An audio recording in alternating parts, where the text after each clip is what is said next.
Shalom semua, selamat pagi. Pada pagi ini kita sangat bersyukur karena sekali lagi kita dipertemukan walaupun secara maya. Sebelum memulakan ibadah raya kita pagi ini, saya akan membawa Anda semua untuk bersama-sama berdoa memulakan ibadah raya pada pagi ini. Tuhan, terima kasih Tuhan kerana kebaikan Engkau. Kami bersyukur kerana Engkau Allah yang sentiasa menyertai kami. Di dalam keadaan yang buruk Tuhan, dalam keadaan baik Tuhan, Engkau sentiasa baik. Kami bersyukur pada pagi ini kami serahkan seluruh ibadah raya pada pagi ini ke dalam tangan Engkau. Dari segi teknikal, dari segi internet, dari penyediaan khotbah, dari segi worship Tuhan, kami serahkan ke dalam tangan Engkau. Itu juga bagi mereka yang menyerahkan hidup mereka untuk melayani Engkau. Tuhan, kami berdoa biar Engkau yang terus memberkati mereka, memberi hikmat pada mereka. Kami bersyukur kerana pastor-pastor, elder-elder Tuhan Allah Bapa yang siap untuk melayani kami pada setiap minggu Tuhan. Terima kasih Tuhan, kami serahkan, persiapkan hati kami, jiwa, roh kami ke dalam tangan Engkau. Biar kami boleh memberikan tumpuan 100% ke dalam ibadah raya pada pagi ini. Biar Engkau yang terus bekerja Tuhan, biar Engkau yang terus memakai kami, biar Engkau yang terus berbisik di dalam hati kami, biar ada anjakan paradigma apabila khotbah Tuhan Bapa didengari oleh kami Tuhan. Kerana kami percaya apabila firman Engkau turun ke atas kami Tuhan, ianya tidak akan menjadi sia-sia. Seperti hujan yang jatuh di atas tanah Tuhan, gitu firman Engkau akan memberi buah kepada kami yang akan menghasilkan fruits Tuhan di dalam kehidupan kami. Kami serahkan segalanya ke dalam tangan Engkau Tuhan. Bagi mereka yang di dalam kesakitan, di dalam di dalam proses penyembuhan, sama ada COVID dan sebagainya Tuhan, kami serahkan ke dalam tangan Engkau. Biar kesakitan ini tidak menghalang kami Tuhan Bapa untuk datang pada Engkau, untuk mencari wajah Engkau pada pagi ini Tuhan Bapa. Terima kasih Yesus, di dalam nama Tuhan Yesus kami berdoa dan mengucapkan segala syukur. Amen.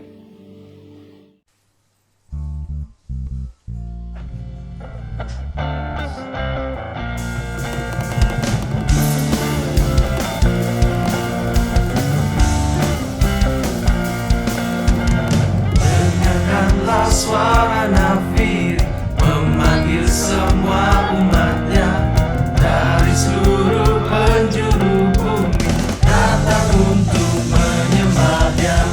Dengarkanlah suara nafiri memanggil semua umatnya, gereja Tuhan bersatu kini, mengangkat tinggi panjinya, bersiap maju jangan melengah.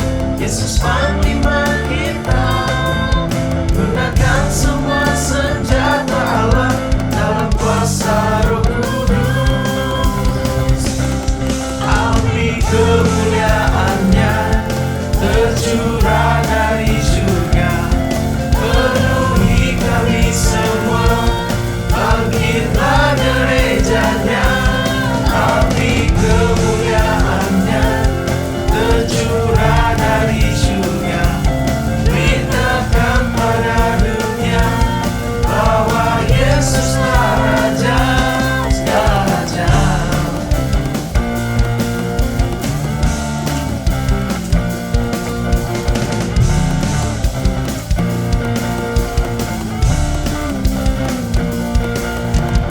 Dengarkanlah suara nafiri memanggil semua umatnya dari seluruh penjuru bumi, datang untuk menyembah Dia.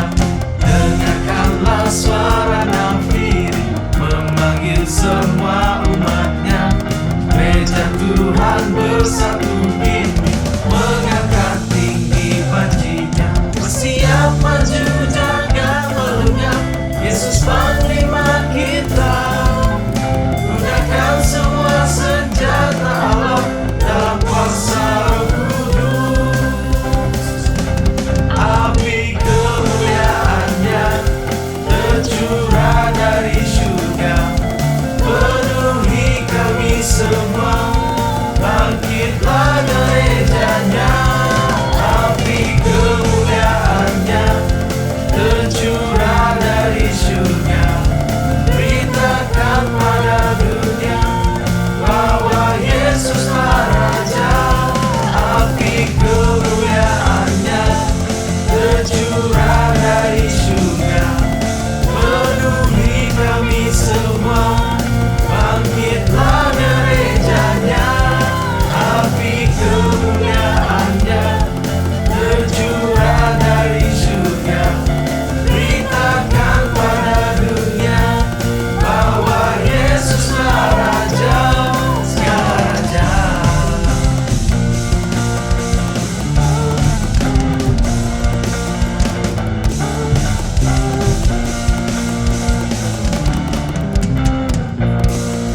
Seterusnya kita akan masuk ke ruangan doa syafaat. Untuk doa pertama, kita akan berdoa bagi program vaksinasi bagi mereka yang berumur 12 tahun ke 17 tahun. Kita berdoa agar pelaksanaan program ini dapat berjalan dengan baik dan mereka akan mempunyai antibodi yang kuat. Dalam masa yang sama, mereka dapat memulakan sesi pembelajaran secara fizikal dengan selamat. Tuhan, kami berdoa biar Engkau yang terus bekerja, Tuhan Allah Bapa. Terlebih dahulu Tuhan, kami bersyukur Tuhan kerana adanya vaksin ini Tuhan untuk kami Tuhan.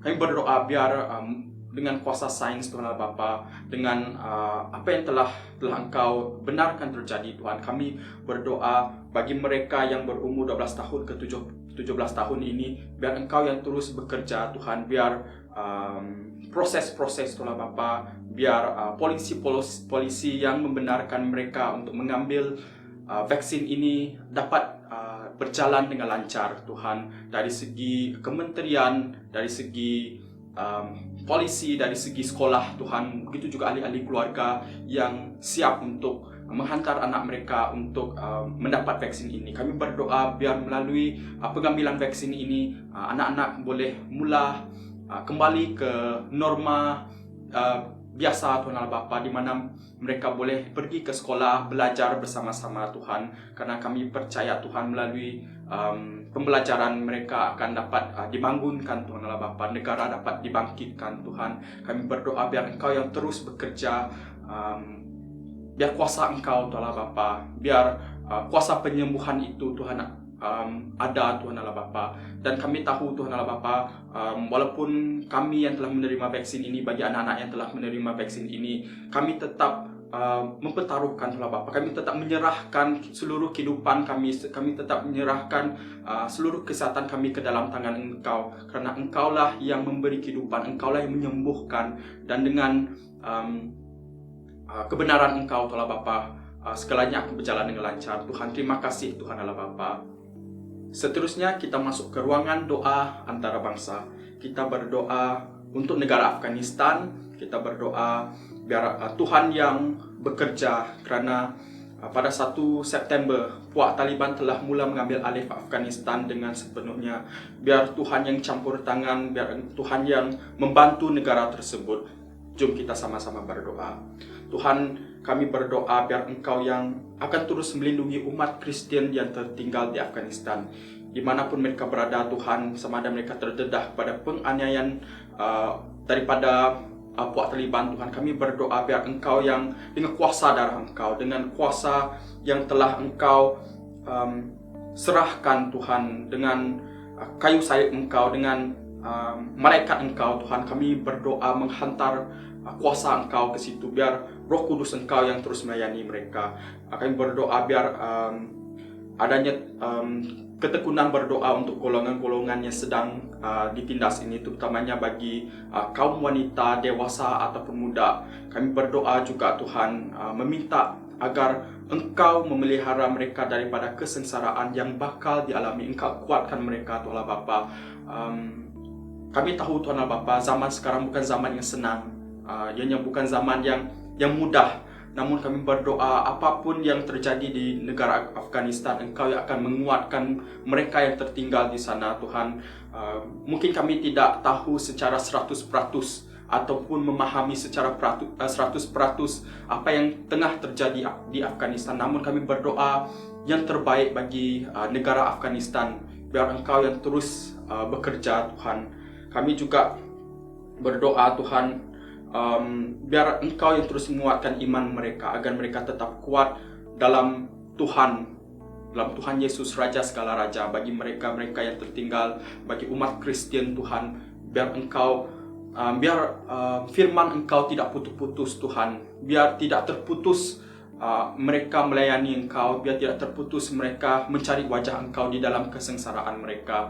Biar Engkau yang terus bekerja Tuhan. Apapun Tuhan, kami tetap mahu menyokong mereka. Biar kami sentiasa diingatkan untuk berdoa bagi negara Afghanistan, walaupun mereka merupakan negara yang jauh Tuhan, yang jauh daripada Malaysia. Namun ianya tidak akan menghalang kami untuk terus berdoa bagi negara Afghanistan. Engkau berikan hati seperti Engkau, mata seperti Engkau untuk melihat melalui perkara ini, untuk merasa melalui perkara ini Tuhan. Biar Engkau terus bekerja Tuhan. Terima kasih, kami naikkan doa kami ke dalam tangan Engkau, dan kami percaya dengan iman kami mereka telah menerima dan kami telah menerimanya Tuhan Bapa. Terima kasih, dalam nama Yesus kami berdoa dan mengucapkan segala syukur. Amen. Shalom dan selamat pagi sekali lagi kepada semua jemaat Tuhan. Kita bersyukur kerana kita dipertemukan sekali lagi pada pagi ini. Bagi mereka yang pertama kali mengikuti ibadah raya pada pagi ini, sila berikan emoji thumbs up di ruangan komen, dan juga isi borang tetamu. Para pelayan akan melayani Anda. Seterusnya kita akan masuk ke dalam pemberian persepuluhan dan juga persembahan. Saudara-saudara dan saudari boleh memberi dengan info yang tertera di skrin Anda. Sebelum itu, saya akan membawa Anda di dalam doa. Tuhan, terima kasih Tuhan kerana kewangan yang telah Engkau berikan kepada kami. Kami bersyukur Tuhan, walaupun di dalam keadaan kami, Engkau tetap mempercukupkan kami Tuhan. Bagi mereka yang tidak bercukupan Tuhan, kami berdoa biar Engkau yang terus bekerja memberkati mereka Tuhan. Tuhan, saat ini kami memberi apapun yang kami ada Tuhan, sama ada persepuluhan ataupun persembahan ke dalam pelayanan Engkau, biar ianya dapat memberkati mereka yang ada di luar sana Tuhan. Biar kami tetap bertekun memberi Tuhan di dalam pelayanan ini Tuhan Allah Bapa. Biar hasil pemberian ini Tuhan, ianya dapat memperbesarkan lagi kerajaan Engkau Tuhan. Terima kasih Tuhan. Di dalam nama Yesus kami berdoa dan mengucapkan segala syukur. Amen. Tuhan Yesus mengasihi mereka yang memberi dengan sukacita.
lihat hatiku, apakah ku sungguh mengasihimu, Yesus?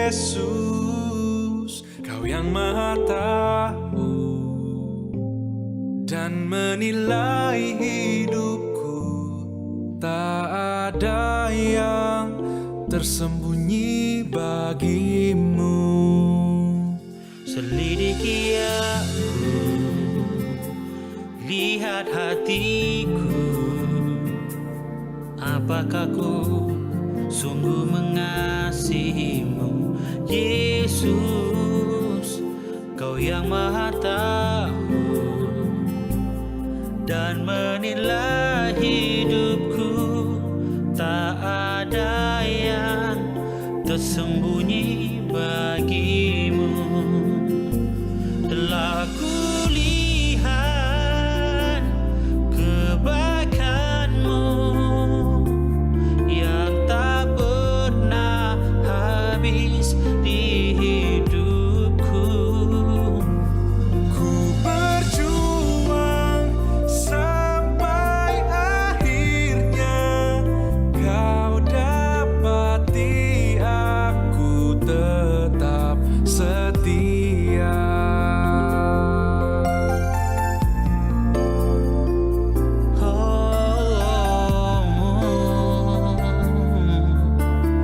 Oh,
salam sejahtera. Bertemu kita kembali di dalam ibadah DMC hari ini. Puji Tuhan, saudara dan saudari, pada minggu lalu kita setelah belajar bersama-sama tentang surat cinta kepada 7 jemaat di Asia Kecil.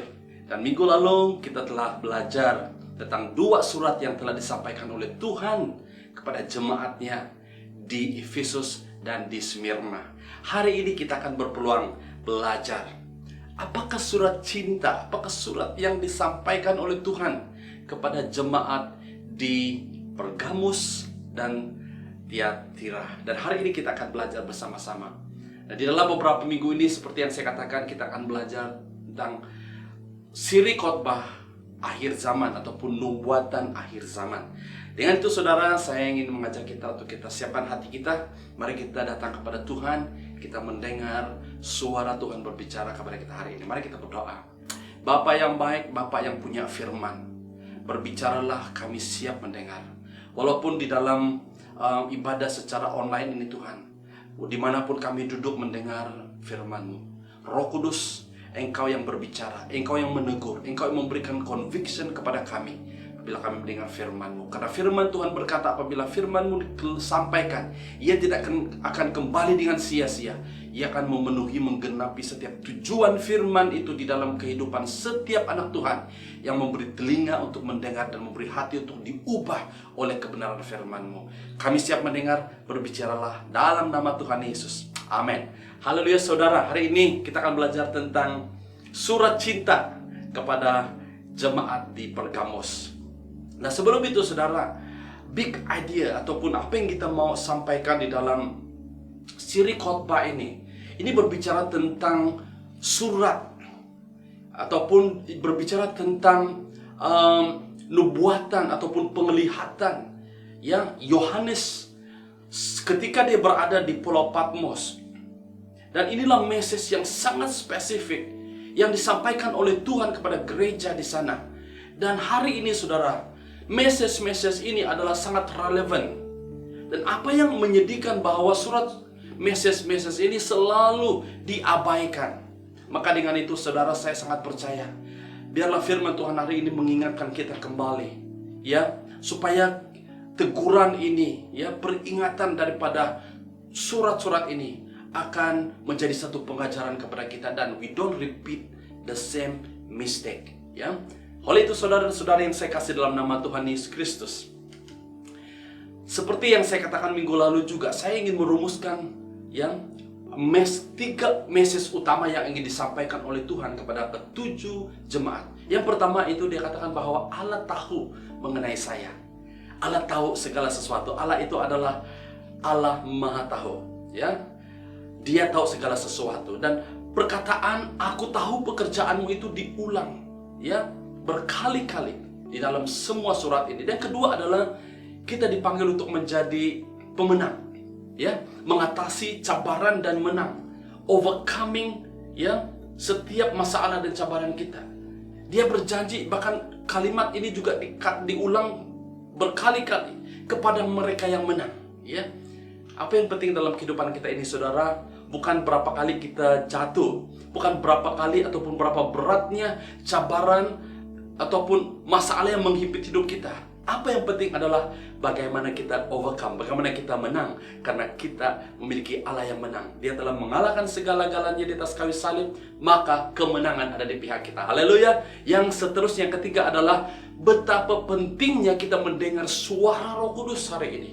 Kita dipimpin oleh Roh Kudus. Roh Kudus ada dan tinggal di dalam kita. Bahkan firman Tuhan berkata, hidup kita, ya, kita adalah temple of the Holy Spirit. Hidup kita ini, diri kita ini, hati kita ini, roh kita ini adalah tempat kediaman Roh Kudus. Roh Kudus ingin berbicara kepada kita setiap hari, setiap waktu dan setiap saat. Tapi masalahnya saudara, adakah kita mendengar suara Roh Kudus?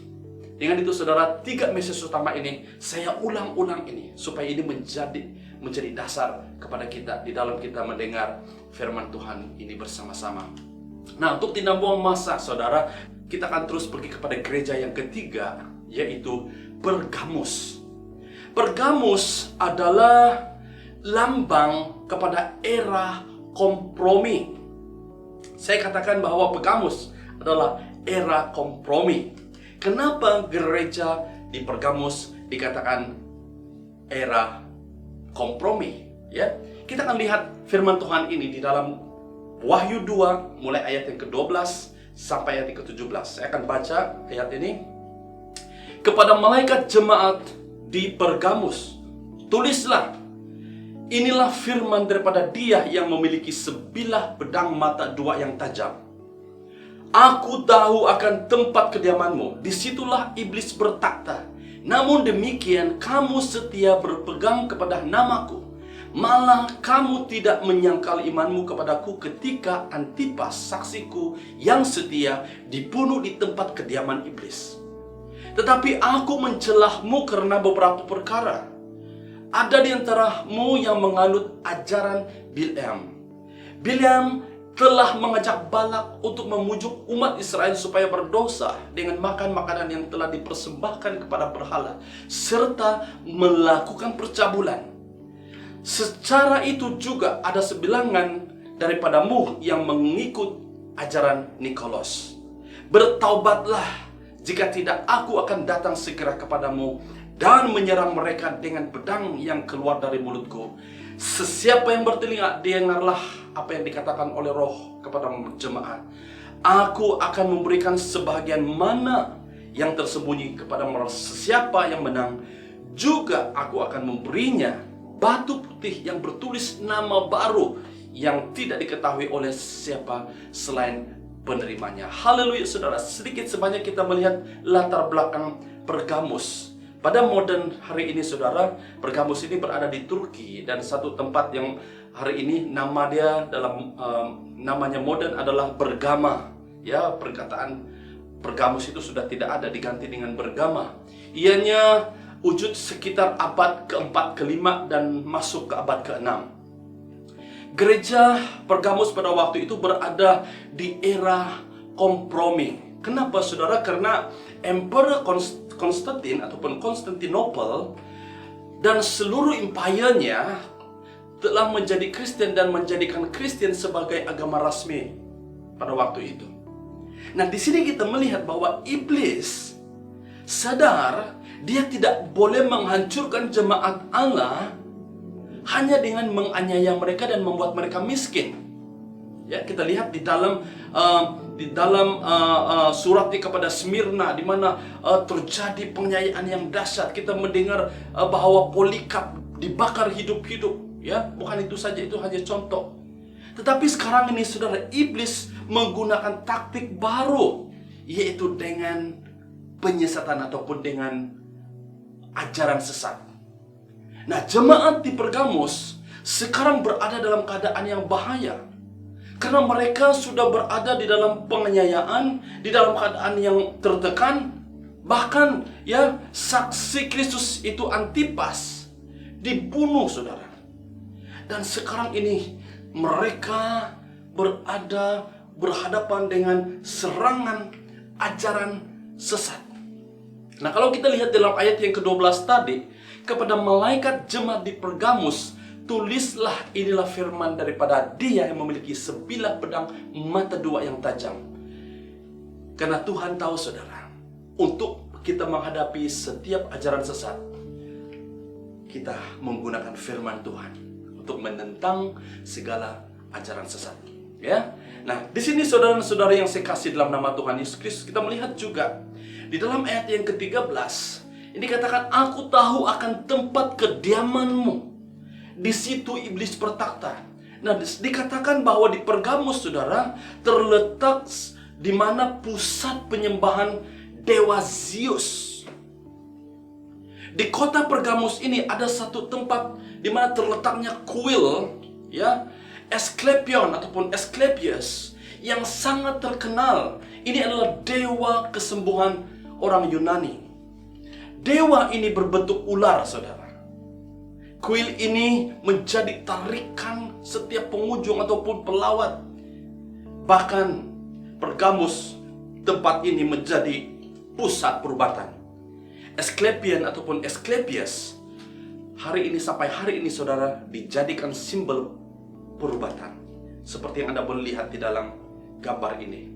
Bahkan kalau kita lihat WHO, ya, ataupun World Health Organization, mereka masih mengekalkan simbol ular ini sebagai simbol perobatan. Nah, saudara dan saudari yang saya kasih dalam nama Tuhan Yesus Kristus, kita kembali kepada ayat firman Tuhan ini, ya. Dalam ayat yang ke-13, aku tahu akan tempat kediamanmu, disitulah iblis bertakhta, namun demikian kamu setia berpegang kepada namaku, malah kamu tidak menyangkal imanmu kepadaku. Wow, kita melihat juga saudara bahwa jemaat di Pergamus dipuji oleh Tuhan. Ya, Tuhan memuji mereka, Tuhan tahu setiap pekerjaan mereka. Ya, maka mereka dipuji karena kesetiaan mereka. Wah, luar biasa. Ya, walaupun mereka melihat saudara Antipas, saksi Kristus itu dibunuh hidup-hidup, dibakar di dalam kawah yang besar, dibakar hidup-hidup saudara. Ya, tapi itu tidak menggugat iman percaya orang Kristen pada waktu itu di Pergamus. Wah, itu satu hal yang luar biasa. Ya, maka Tuhan melihat kesetiaan mereka, maka Tuhan memuji kesetiaan mereka. Tetapi saudara, kita lihat ayat seterusnya dalam ayat ke-14. Jemaat di Pergamus dicelah. Ya, jemaat di Pergamus ditegur oleh Tuhan karena Tuhan sayang kepada mereka. Itu sebabnya saya katakan ini adalah surat cinta Tuhan Yesus kepada jemaat, kepada kita hari ini. Karena dia sayang kepada kita, itu sebab dia menegur. Seperti seorang bapak, saudara, yang sayang kepada anaknya. Seperti seorang ibu yang sayang kepada anaknya. Apabila dia melihat anaknya melakukan kesalahan, melakukan sesuatu yang tidak baik, karena dia sayang, dia pasti akan menasihatkan anaknya. Seperti itulah Tuhan kita. Dia adalah bapak yang baik. Bahkan di dalam 1 Korintus 11 juga mengatakan bahwa Allah mendisiplin anak-anaknya yang karena dia mengasihi mereka. Ya. Begitulah Tuhan, ya. Itu sebab saya namakan memberikan tema kepada siri khotbah ini adalah surat cinta Tuhan kepada jemaatnya. Nah, kita lihat saudara dalam ayat 14 ini, mengapa gereja Pergamus dicelah oleh Tuhan? Kita lihat ayat 14. Tetapi aku mencelahmu karena beberapa perkara. Ada di antaramu yang menganut ajaran Bileam. Bileam telah mengajak Balak untuk memujuk umat Israel supaya berdosa dengan makanan-makanan yang telah dipersembahkan kepada berhala serta melakukan percabulan. Secara itu juga ada sebilangan daripadamu yang mengikuti ajaran Nikolas. Berarti saudara, di sini jemaat di Pergamos mereka berkompromi dengan dua ajaran sesat. Itu sebabnya saudara, Pergamos adalah satu lambang era kompromi. Nah, kita lihat saudara, apakah ajaran Bileam ini? Nah, kalau kita lihat di dalam bilangan, bermula daripada bilangan dalam bilangan 16, 17 dan bilangan 31, kita melihat bahwa cerita tentang Bileam ini. Ya, Bileam adalah seorang nabi Allah yang disuruh oleh Balak, yaitu raja Moab, untuk mengutuk orang Israel. Raja Moab tahu bahwa orang Israel begitu powerful. Bahkan dia tahu bahwa kelemahannya adalah apabila dikutuk. Ya, walaupun Bileam tidak mengutuk Israel, saudara, ada beberapa kali, kalau kita lihat ada berapa kali, 3 kali, ya, Raja Moab yaitu Balak memujuk Bileam untuk mengutuk orang Israel, tapi dia tidak mengutuk. Bahkan dia memberkati orang Israel karena dia tahu, ya. Nah, akhirnya walaupun dia tidak mengutuk Israel, akhirnya ya, dia menasihati Balak supaya mempengaruhi wanita Israel yang berbangsa Israel untuk menyembah berhala, bahkan menjemput mereka ke majelis upacara korban sembelihan bagi Tuhan ataupun dewa mereka. Apabila mereka datang di dalam upacara itu, secara langsung mereka makan makanan yang dipersembahkan kepada dewa. Dan disinilah mereka mulai berkompromi dengan iman mereka, karena firman Tuhan berkata mereka tidak boleh makan makanan yang dipersembahkan kepada dewa. Saudara dan saudara yang saya kasih dalam nama Tuhan Yesus Kristus, inilah permulaannya kepada kompromi. Nah, ajaran yang kedua yang mereka jemaat di Pergamus kompromi adalah ajaran Nikolaus. Ajaran Nikolaus sudah meresap di dalam jemaat, bahkan di jemaat Efesus, di jemaat Smyrna pun sudah disebut ajaran Nikolaus. Ajaran Nikolaus adalah dia menggabungkan ya ajaran Kristen dengan ajaran pagan, ya, ajaran tradisi-tradisi. Contohnya menghalalkan hubungan seks bebas. Tidak jauh bezanya daripada kita hari ini, saudara. Ramai juga orang Kristen yang pergi ke gereja hari Minggu, tetapi pada hari lain juga mereka menyembah berhala ataupun mereka pegang zimat-azimat. Waktu sakit, saudara, mereka berdoa juga, mereka panggil pastor juga berdoa untuk yang sakit. Tapi pada masa yang sama mereka panggil bomo juga. Nah, inilah jenis kompromi-kompromi yang sedang terjadi. Bukan sejak pada zaman Pergamus, tapi sampai hari ini, saudara, kompromi ini masih berlaku di kalangan kita, di kalangan gereja hari ini, saudara. Nah, kita melihat dalam ayat yang seterusnya, Yesus memberikan solusi. Ya, setiap masalah ada solusi, kan? Amin. Tidak ada masalah berat macam manapun, saudara, Tuhan sentiasa membuka jalan. Ya, Dia buka jalan saat tiada jalan. Ya, setiap masalah yang kita alami, mungkin saudara hari ini Anda sedang mendengar firman Tuhan, Anda sedang menghadapi masalah yang besar. Ingat bahwa Tuhan ada solusi. Tuhan ada solusi untuk Anda. Saya mungkin tidak ada solusi untuk Anda, saudara, tetapi firman Tuhan yang hidup, yang benar, itu akan memberikan solusi kepada kita. Dan kita melihat dalam ayat yang ke-16, Yesus sendiri memberi solusi kepada manusia, kepada jemaat di Pergamus. Dia katakan, bertobatlah, jika tidak, aku akan datang segera kepadamu dan menyerang mereka dengan pedang yang keluar dari mulutku. Nah, di sini kita melihat ada solusi dan juga ada akibat kalau tidak bertobat. Ayat ini berkata bertobatlah, full stop. Wow, betapa tegasnya firman Tuhan, saudara. Tidak ada jalan lain untuk masalahmu, saudara. Ya, jika engkau mengalami masalah perhubungan, ada misunderstanding, unforgiveness, ya, engkau mungkin dihina, engkau mungkin difitnah, engkau mungkin dikecewakan, engkau mungkin hak-hakmu telah diambil daripadamu. Ya, saudara, tidak ada cara lain. Bertobat. Mungkin juga, saudara, engkau merasa engkau sudah begitu hina, engkau sudah jatuh dalam dosa. Engkau merasa dosamu begitu hitam sekali, saudara. Tuhan Yesus itu sebabnya Tuhan Yesus mati di kayu salib. Dia boleh mengampunkan, saudara. Itu sebabnya solusi untuk setiap masalah kita hari ini adalah bertobat, saudara. Haleluya. Bertobat memerlukan kerendahan hati. Kita merendahkan diri hadapan Tuhan. Minggu lalu saya katakan sadar, kita harus sadar tentang dosa kita, pelanggaran kita, keadaan kita. Akuilah keadaanmu, saudara. It's okay to be not okay. Ya, merendahkan diri. Apabila kita mulai merendahkan diri, saudara, disitulah kita mulai mengaku dan sadar. Dan disitulah kita mulai bertobat. Dan Tuhan yang adil dan setia akan pasti memberikan pengampunan kepada kita. Amin, saudara. Haleluya.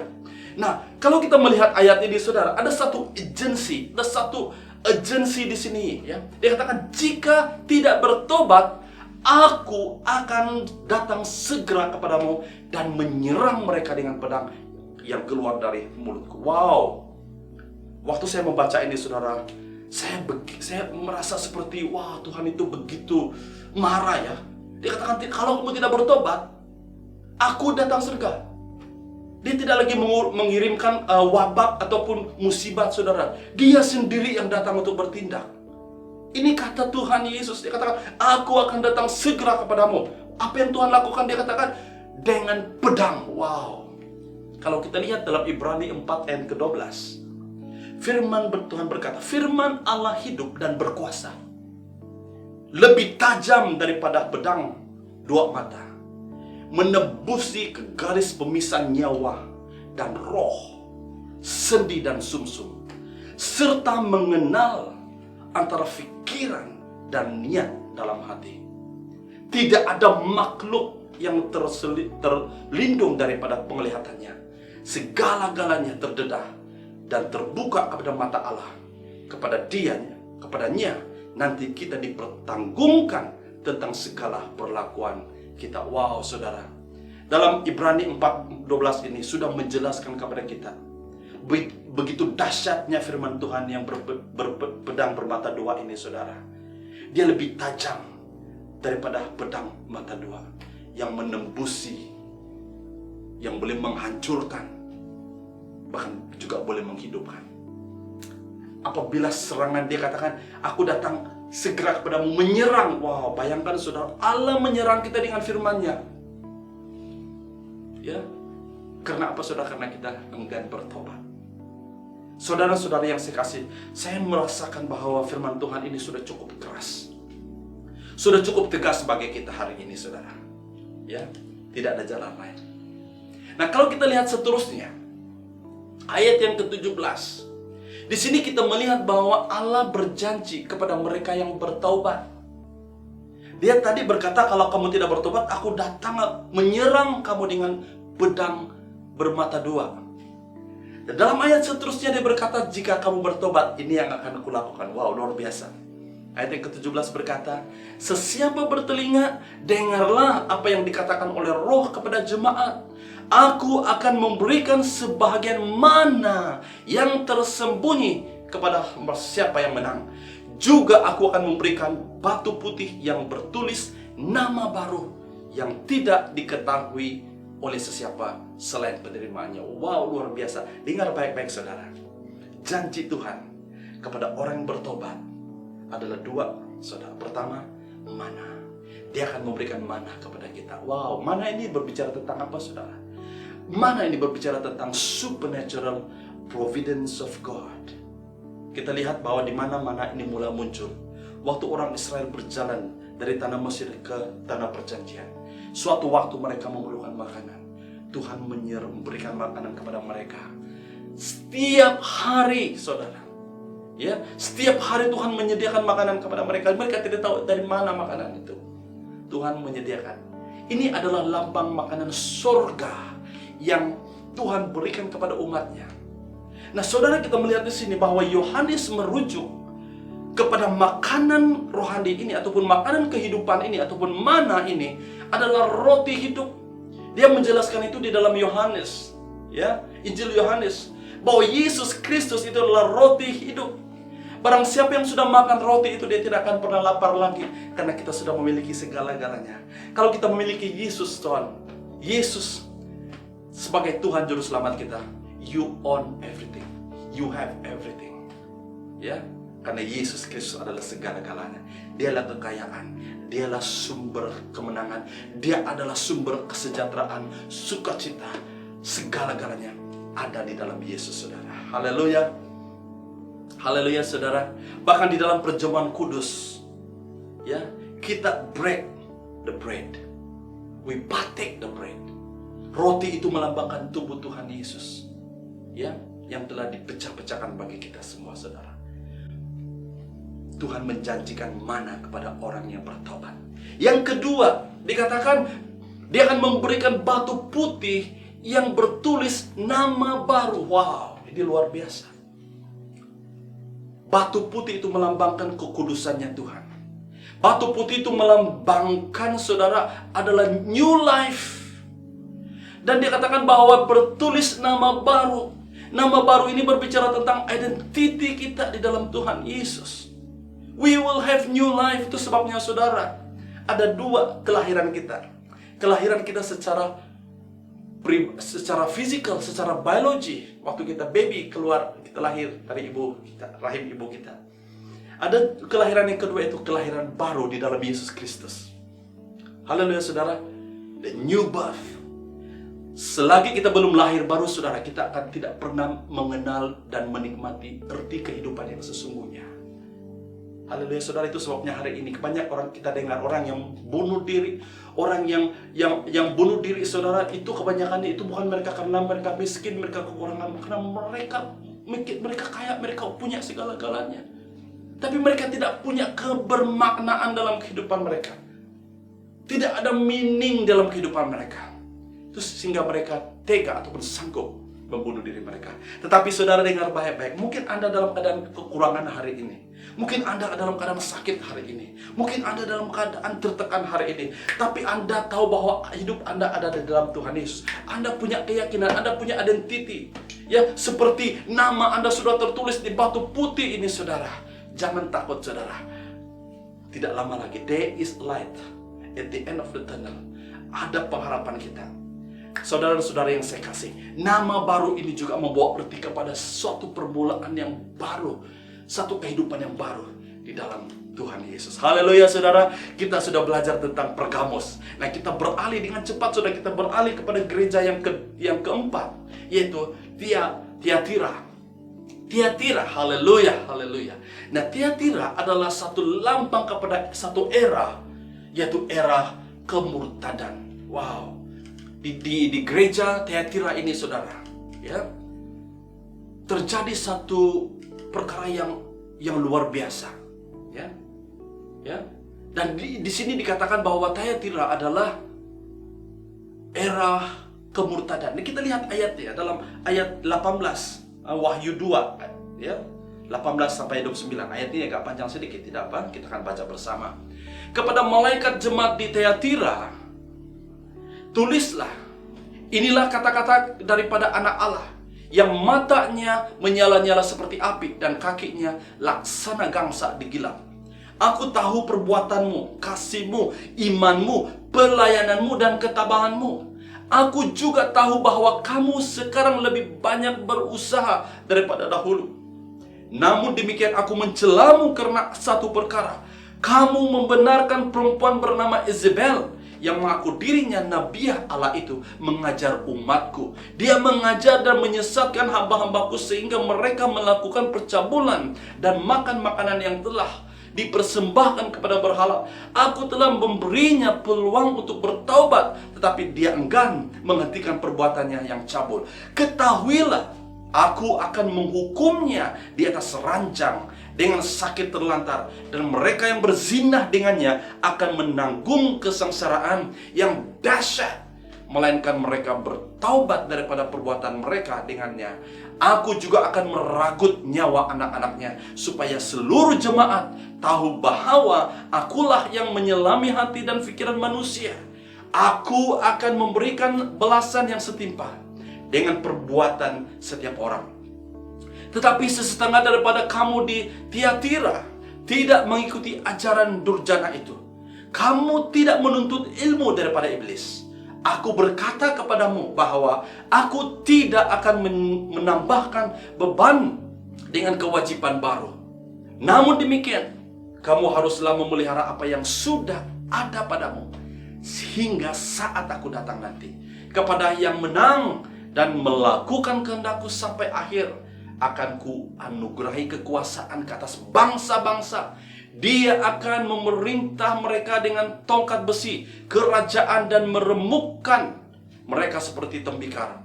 Seiring dengan kekuasaan telah kuterima daripada Bapakku, aku akan menganugerahi mereka bintang fajar.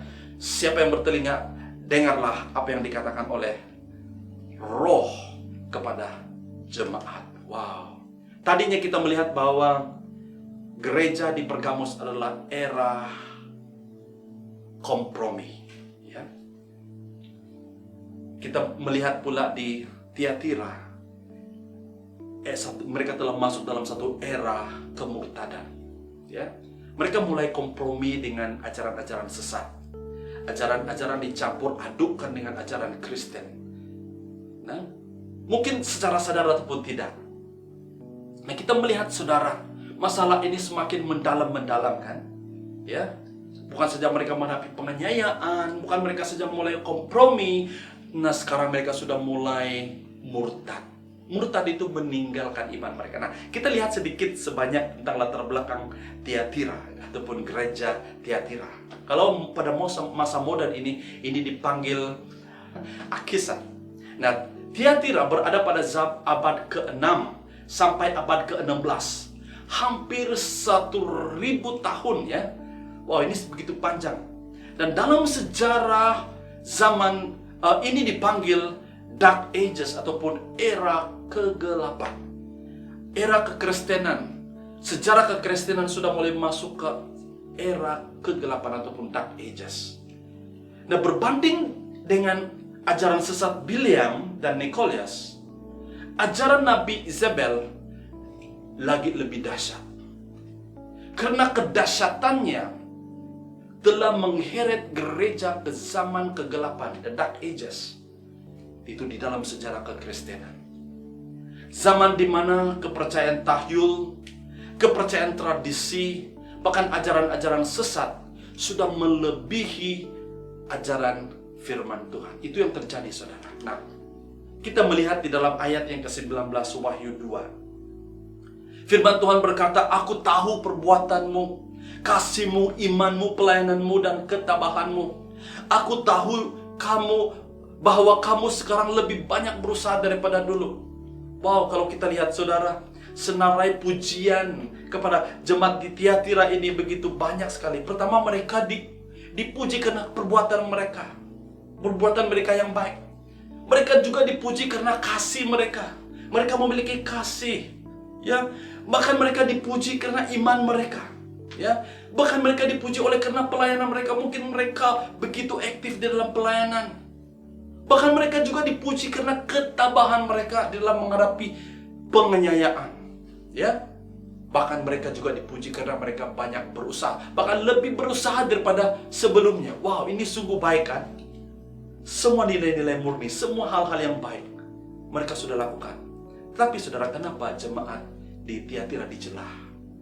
Kenapa mereka dikecam? Kita lihat dalam ayat yang ke-20. "Namun demikian, aku mencelamu karena satu perkara." Wow. Ya, banyak yang baik, kan, tetapi hanya karena satu hal itu sudah menghancurkan segala-galanya. Itu sebabnya, saudara, Tuhan itu menuntut kesucian daripada kita. Ya. Dia katakan, "Kamu membenarkan perempuan bernama Isabel yang mengaku dirinya nabiah. Allah itu mengajar umatku. Dia mengajar dan menyesatkan hamba-hambaku sehingga mereka melakukan percabulan dan makan makanan yang telah dipersembahkan kepada berhala." Wow. Saudara, perbuatan baik kita, kasih kita, bahkan pelayanan kita, aktifnya kita melayani Tuhan, saudara, itu tidak cukup, saudara. Ya. Mungkin satu kesilapan kita itu sudah cukup untuk drag kita, itu sudah cukup untuk menghancurkan kehidupan kita.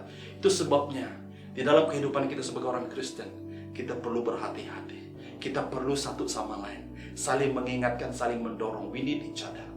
Nobody is superhero. Ya. Itu sebabnya, saudara, kita perlukan anugerah Tuhan. Ya. Nah, kita mau melihat lebih dalam, siapakah Nabiya Isabel ini? Ya, Nabiya Isabel ataupun Isabel ini, saudara, adalah nama simbol kepada yang merujuk kepada Isabel pada zaman Ilya dulu, yang telah yaitu istri kepada Ahab, yang membawa orang Israel menyembah berhala. Itu kita lihat di dalam 1 Raja-Raja 18, ya. Nabi dan nabiya pada masa itu sangat berpengaruh, ya. Mereka adalah daripada kalangan pemimpin-pemimpin yang berkaliber, berkarisma, ya. Sehingga susah untuk membezakan nabi-nabiya yang tulen dan palsu pada waktu itu. Mereka juga boleh mengadakan mukjizat, ya. Mereka juga boleh mengadakan tanda-tanda. Nah, kita melihat bahwa sejak perjanjian lama, terutamanya pada zaman Yeremia, saudara, sudah banyak nabi-nabi palsu yang muncul pada waktu itu. Bahkan sampai hari ini, saudara, malah ada yang menggelarkan diri mereka sebagai Kristus, sebagai Yesus pada zaman modern ini. Banyak yang mengaku diri mereka sebagai Tuhan. Dan begitu ramai pengikut-pengikutnya. Nah, kita melihat dalam konteks hari ini, dalam konteks teks ini, saudara, Isabel mengajar dan menyesatkan hamba-hambaku. Dia merujuk kepada para hamba-hamba Tuhan, kepada para pastor dan pemimpin. dan mereka disesatkan ataupun dipengaruhi supaya melakukan percabulan dan makan makanan yang telah dipersembahkan kepada berhala.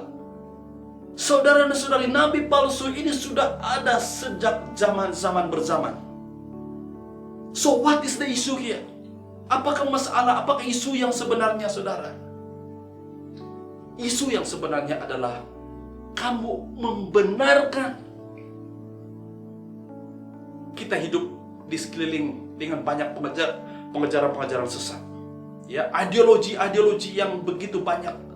Ideologi yang begitu baik. Tapi saudara, yang menjadi perhitungannya hari ini adalah, adakah kita membenarkan ajaran-ajaran ini masuk dalam kehidupan kita? Adakah kita mengizinkan ajaran-ajaran seperti ini masuk di dalam keluarga kita, di dalam gereja kita? Inilah yang menjadi masalah kepada jemaat di Tiatira. Karena mereka membenarkan, dalam ayat yang ke-20 berkata, aku mencelah kamu karena satu perkara, kamu membenarkan. Saudara, seperti kata Martin Luther kan, ya, kita tidak boleh menghalang burung terbang di atas kepala kita, tapi kita boleh menghalang dia. Kita boleh menghalang dia untuk dia bersarang di atas kepala kita. Saudara dan saudara yang saya kasih dalam nama Tuhan Yesus Kristus, oleh karena jemaat di Tiatira tidak serius akan hal ini, saudara, maka ramai yang meninggalkan iman mereka.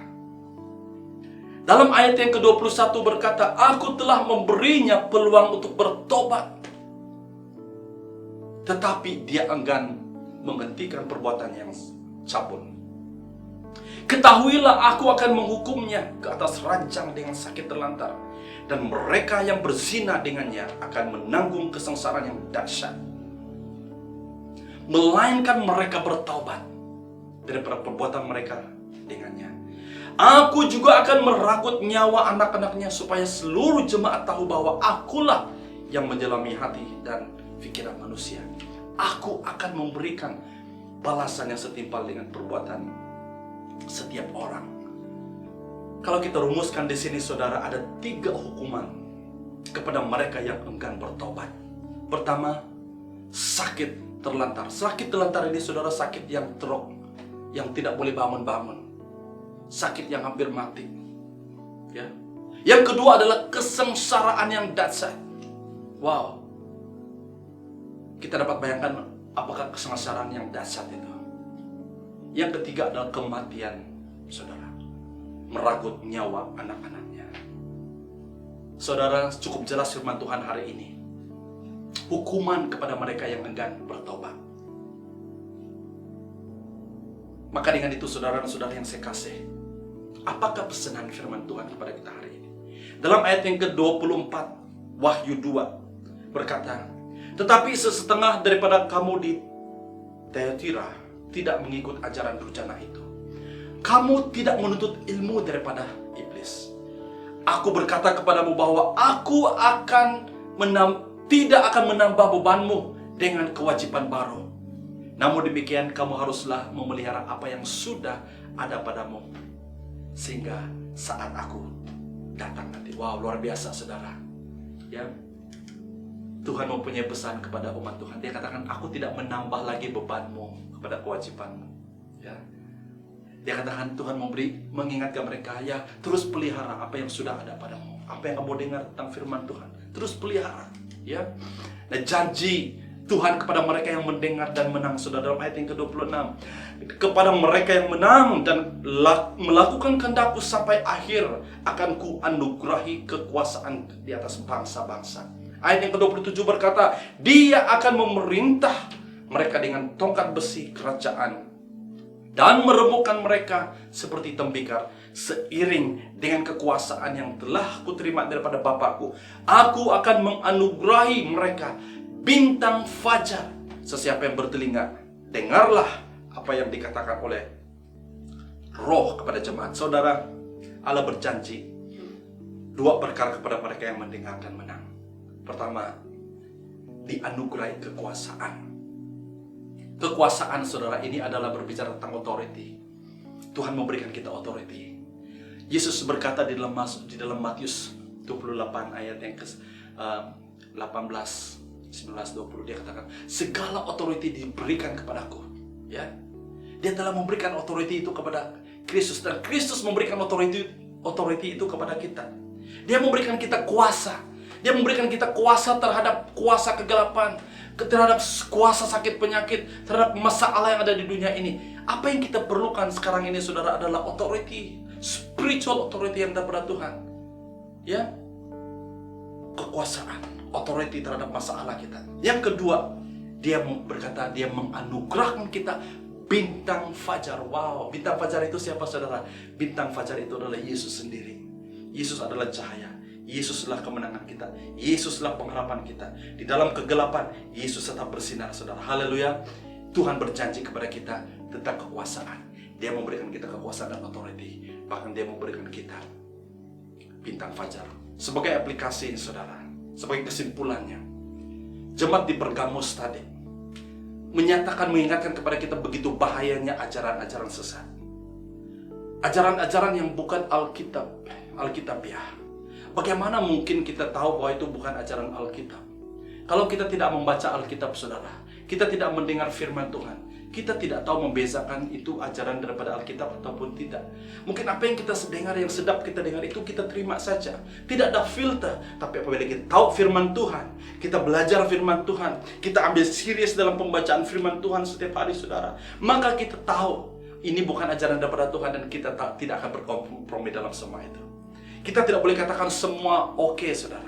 Hari ini banyak ajaran-ajaran yang masuk ke dalam gereja yang membuat kita feel good. Banyak ajaran-ajaran yang mengatakan tentang humanism, yang New Age movement ini, ya, yang banyak membuat gereja-gereja di Eropa sekarang ini. Bahkan banyak negara-negara di Eropa yang sudah membenarkan same-sex marriage ini, saudara. Saudara ingat-ingat baik-baik. Jika selama ini Anda secara sadar ataupun tidak sudah mulai berkompromi dengan ajaran-ajaran seperti ini, dan sudah berkompromi dengan hal-hal dunia, sudah berkompromi dengan hubungan-hubungan yang tidak sehat, bahkan sudah berkecimpung dalam aktiviti-aktiviti yang tidak baik, saudara, Anda sudah mulai berkompromi dalam hal ini. Jawabannya adalah bertobat, berbaliklah kepada Tuhan. Tuhan Yesus sedia, bahkan dia sudah lama menunggu Anda untuk kembali kepadanya. Yang kedua, kita belajar daripada Tiatira, ya, seorang yang meninggalkan iman itu tidak terjadi overnight, saudara. Ia bermula dengan mendengar sesuatu ajaran ataupun pengaruh-pengaruh. Mungkin pengaruh-pengaruh di sosial media yang kita dengar setiap hari. Mungkin pengaruh-pengaruh idola-idola kita, saudara. Mungkin hero-hero, ya, bintang-bintang film, penyanyi-penyanyi terkenal mungkin. Dan apabila kita membenarkan ianya masuk dalam pikiran kita, hati kita, maka itu yang akan menjadikan kita lama kelemahan, akan meninggalkan iman kita. Saudara dan saudari, jika selama ini Anda secara sadar ataupun tidak mula meninggalkan imanmu dan mula tidak berminat dengan hal-hal rohani, hati-hati, saudara, ya, karena the next step, you are just one step away from living Jesus. You are just one step away meninggalkan iman. Apapun kondisimu hari ini, saudara, mari kita berdoa, saudara. Kita serahkan hidup kita kepada Tuhan, karena tidak ada jalan lain. Firman Tuhan sudah cukup jelas. Jalan penyelesaiannya adalah datang kepada Tuhan, merendahkan diri, dan bertobat. Saya memberikan masa ini kepada kita, saudara. Dimanapun engkau berada, ambil masa ini untuk bertobat di hadapan Tuhan. Bertobat maksudnya kita mengaku, kita confess, dan kita mohon pengampunan daripada Tuhan. Mari kita berdoa. Bapa, hari ini kami telah mendengar firman-Mu. Firman Tuhan begitu jelas melalui dua surat yang disampaikan kepada jemaat di Pergamus dan di Tiatira. Sudah cukup mengingatkan kami bahwa tentang kondisi kami, Tuhan. Jika selama ini kami sudah mulai kompromi dengan hal-hal dunia ini, dengan aktiviti-aktiviti yang tidak baik, ataupun perkara-perkara yang kami tahu itu tidak benar. Mungkin hubungan kami, dalam perhubungan kami dengan sesama kami, ataupun juga kami sudah mulai meninggalkan iman. Bahkan kami sudah mulai tidak minat dalam hal-hal rohani. Ini adalah tanda-tanda Tuhan bahwa kami sudah tidak jauh daripada meninggalkan iman kami. Oleh itu Tuhan, kami mau merendahkan diri kami di hadapan-Mu Tuhan pada hari ini. Mengaku dosa kami, mengaku betapa jauh kami sudah berkompromi, betapa jauh kami sudah meninggalkan iman kami. Oh Tuhan, ampuni kami Tuhan. Kami mau kembali kepada Engkau Tuhan. Terimalah kami seperti Bapa yang baik. Terimalah kami kembali Tuhan ke pangkuan-Mu. Oh Tuhan, sadarkan kami hari ini Bapa, supaya kami tidak dihukum seperti firman-Mu kepada jemaat di Pergamus, jemaat di Tiatira. Begitu dahsyatnya hukuman bagi orang yang tidak bertobat. Oleh itu Tuhan, kami mau mengambil langkah hari ini. Kami mau mengambil tindakan hari ini Tuhan. Kami mau bertobat. Ampuni kami Tuhan. Oh haleluya, terima kasih Tuhan. Karena kami tahu Tuhan, Engkau adalah Allah yang mengampuni kami, yang ingin melepaskan kami dari segala kehidupan kami yang berkompromi selama ini, kehidupan kami yang berkompromi dengan hal-hal yang tidak baik, bahkan yang kami sudah tidak berminat dalam hal-hal rohani. Tuhan, ampuni kami Bapa. Kami mau kembali. Oh, suntikan satu semangat yang baru, satu passion yang baru untuk mencari Engkau. Taruhkan dalam hati kami Bapa satu kerinduan yang mendalam seperti rusa yang merindukan aliran sungai-sungai-Mu. Begitulah hati kami Tuhan. Mau kembali, mau berpaut kepada Engkau Tuhan. Karena Engkaulah sumber kekuatan, kemenangan bagi kami. Terima kasih Bapa. Haleluya. Terima kasih. Saudara dan saudara yang saya kasih, mungkin hari ini Anda tidak begitu yakin akan keselamatanmu. Bahkan Anda belum mengaku Yesus Kristus sebagai Tuhan dan Juru Selamatmu. Anda belum menerima Dia sungguh-sungguh. Mungkin Anda sebagai Kristen, tapi secara pribadi Anda belum menerima Dia. Tapi hari ini saudara, jika itulah kerinduan hatimu, Anda mau menerima Yesus Kristus sebagai Tuhan dan Juru Selamatmu, inilah peluang, inilah kesempatan. Anda boleh angkat tangan, tekan emoji angkat tangan, dan ikut saya berdoa untuk menerima Yesus Kristus. Haleluya. Are you ready? Mari kita berdoa. Angkat tanganmu. Tuhan Yesus, saya percaya Engkau telah mati di kayu salib untuk menebus dosa saya. Hari ini saya mau mengambil keputusan menerima Engkau sebagai Tuhan dan Juru Selamat saya secara pribadi. Saya menyerahkan seluruh hidupku kepadamu. Terimalah saya. Jadikan saya anak-Mu. Terima kasih Yesus, karena mengampuni saya dan menerima saya seadanya. Dalam nama Tuhan Yesus. Amin. Haleluya saudara. Tanya saya ucapkan kepada Anda yang sudah mengambil tindakan, mengambil respon untuk menerima Yesus sebagai Tuhan dan Juru Selamatmu secara pribadi. Haleluya. Maka dengan itu saudara, sampailah kita ke penghujung ibadah kita hari ini. Dan saya mengajak saudara dan saudari jemaat Tuhan, mari kita sama-sama angkat tangan kita dan terimalah doa berkat. Haleluya. Tuhan Yesus memberkati engkau dan melindungi engkau. Tuhan menyinari engkau dengan wajah-Nya dan memberikan engkau kasih kurnia. Tuhan menghadapkan wajah-Nya kepadamu dan memberikan engkau damai sejahtera.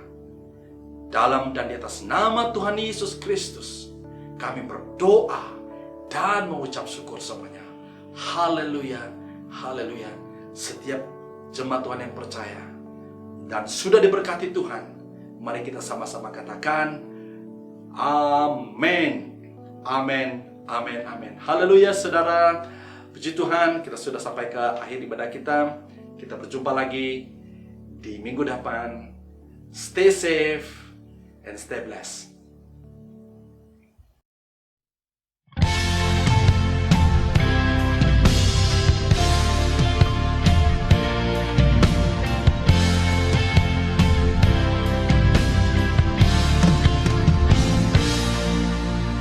Penolong yang selalu setia, memenuhi keperluanku.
setia.